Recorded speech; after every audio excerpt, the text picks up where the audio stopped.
Happiness. The one thing every one of us is searching, yet so little of us actually find. Especially in times like these, where you find anger and fear almost everywhere you look, it is even more important to shift our focus to the positive. In this video, I'm going to talk about my take on how to find real happiness. So welcome my friends, my name is Paul, please enjoy this video, relax your body and engage your mind.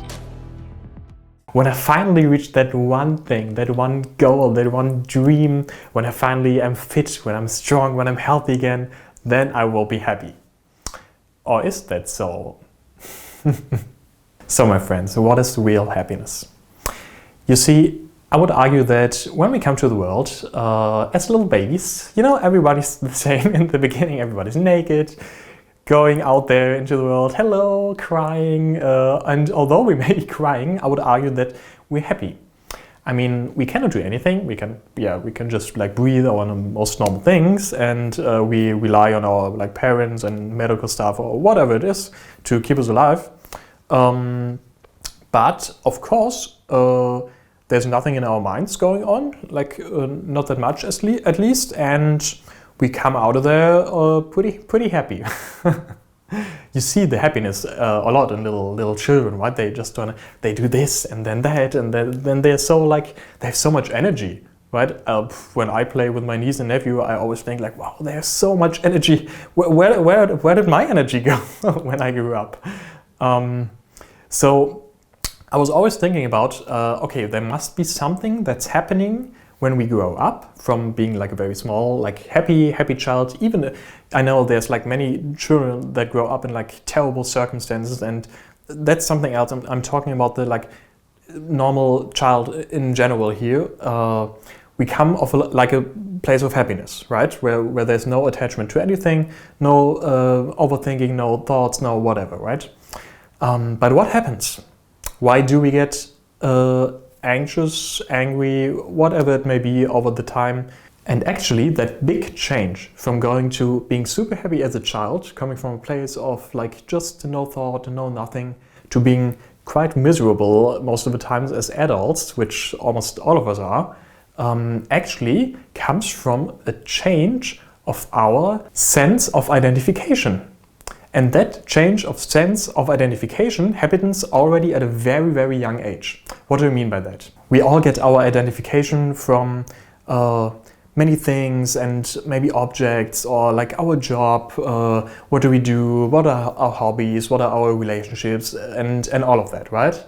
But where do we get our sense of identification from as children? I mean, there we didn't have jobs, we didn't have any objects or something, or we didn't have any master's degrees or whatever it may be. As children, actually we got our identification from ourself, from our most inner self, our inner energy, whatever it is, our soul. There was nothing. So when did it change? As soon as you give a children a toy and explain to him, now little Johnny, that's your toy. There is something going on here. Actually, it's a pretty big change. As soon as that happens, he starts to think, oh, that's mine. Now I have a toy that belongs to me. And sooner or later, it becomes part of his or her, or whatever it may be, identity. So now, suddenly we have ourselves as the core, from where we started, from the beginning, and something else, an object that's also now part of our identity. And as we get older, we get more toys, we get more whatever degrees, we get more this, we get more relationships, and all of those things start to become a part of our identity. So, but now there's a big problem. Because all of those things, external things, which car you own, which house you have, whatever it may be, which degree you have, which relationship you have, all of them will eventually go away. And it's true, everybody knows it's true.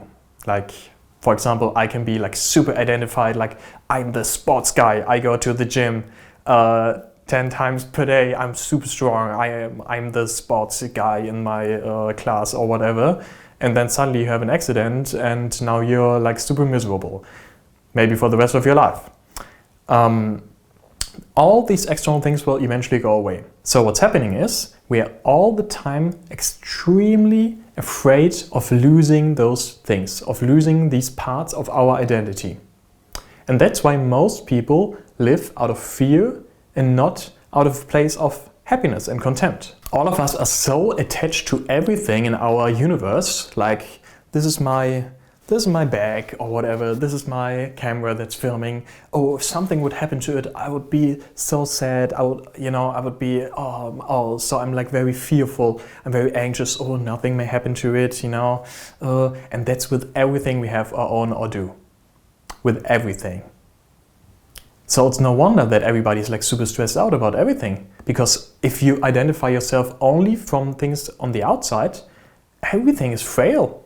Everything is about to be ripped apart or die or whatever, right? Eventually, right? Maybe not tomorrow, but maybe in 10 years or 5 years or 2 months. So everything is like super unstable. Although, when you get your sense of identity from the inside, then things start to change a bit. My friends, me personally, I've been there so much in that, like, I need the external things to like feel good, to make me happy. Actually, I think it was more just to like feel good, because I actually didn't feel that well quite a long time. So yeah, I lived the business lifestyle. We rented like some villas or something, and it was crazy and it was fun, but was I happy even when I got those things? Nope. I was miserable. And I know it's such a good thought that, okay, maybe if I get the degree and then get the job and then I can be happy and something, or if next year I finally will be fit, or whatever it may be, then I will be happy. I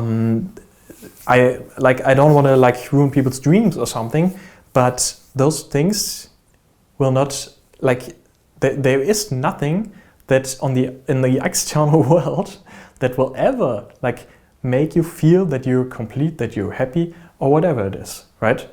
Because all things that can make you happy are already inside of you. We all have something inside of us, right? We have some spiritual magic energy that keeps us alive, keeps our atoms running together and creating our bodies, and it keeps us living. So there's no arguing that there's something inside, whatever it may be. We cannot maybe touch it, but yeah, there is something. And that's what we all share. That's what everybody has. Like my neighbors, everybody around us, here, even the plants and objects have it, right? Something keeps everything together. And that's our core. And that's what everybody has. And this is what you have. So what exactly do I mean by that inner core that we all share? It's a bit of a strange concept, right? Actually, I got my little notebook here because I don't have a whiteboard yet, so I will draw something. Imagine it like this. In the beginning, all of us share that core here, that core energy that makes us go living, that just runs us, whatever it is, right? That we share with everybody, because otherwise we wouldn't be there. So there must be something that each and every one of us shares with each and every one of the other ones out there, right? And with the animals, with the plants, with every object that is, there's some core energy that's definitely there. And actually that nobody could ever take away from you, because how is anything gonna take away your core energy that makes you live, right? Maybe that energy will transcend and go to some other places when your body dies, but I'm very sure that nothing and nobody on this world can take away that energy that keeps you alive.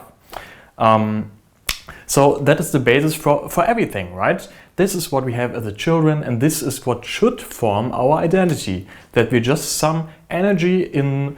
I know it sounds a bit strange, but that's how it is if you break it down, right? We're just some energy floating around in the universe. And for example, we're not even like a huge part of matter or something. I think like 99.99999 whatever percent of the atom is actually just air or just nothing, right? And there's just a little bit of matter. and the rest is just frequency and energy. So yeah, basically we're just like little things, frequenting at like some level or something, and it's all just energy, and that's what we all have.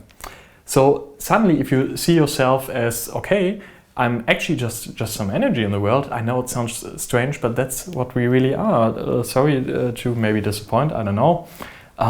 Then life actually gets pretty easy because you're not identified with anything, right? Other than your super core that you share with everyone. By the way, if you think of it like that you share something with everybody, then suddenly all the like prejudices, all the anger, hate, fear or something will also disappear because you know that you all come from the same core, which is some energetic core that is there for everyone and everything. Pretty cool thing actually. But what happens when we grow older, you know, when we're not the child anymore, we start accumulating things and jobs and relationships in our lives that also now, like this, for example, that here is a job, that's a car that I just bought, that's my house, that's the way I dress. And suddenly these things come into our lives and we don't have the power to differentiate our own identity, our own self, from those things. And now we're stuck like this. We have our core identity, but also now our identity is enhanced by all those little things. But the real problem here is the only thing that's not like super frail and that cannot go away in any second is that here.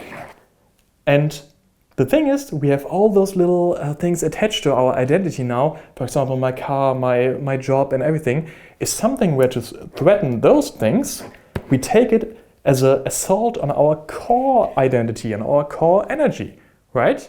And the nature of that thing is, the nature of those things is because they're in the external world, all of them are like super frail. Our job can go away. Somebody can say stupid things about our job or whatever, or the way I look can go away like pretty fast. I mean, everything is super frail if it's on the outside. Maybe one day you're very rich and then something happens and then you're very poor. But if that being like rich or something, or being super good looking was part of your identity, which for most people it is, then you will always live in fear. And that's terrible. So as soon as you start that switch from identifying yourself with things on the outside and filling that like void inside of you with some need, something in the future, oh, when I get this, then I have something more, but you will get bored of it anyway, and then you need something new, and on like it goes just on and on. There will be a huge change in your actual happiness. So the question, of course, is how do I get there? Right? Great, it's something cool to know about. But if I can't do it, then it's not worth to me, right? You know, there's one thing you can do, one very simple thing you can do every day to start on that journey of like detaching yourself from everything on the outside. And that does not mean that you need to live as a I'm the homeless in the woods now. I have nothing, no belongings, and I don't need anything. I don't even need air.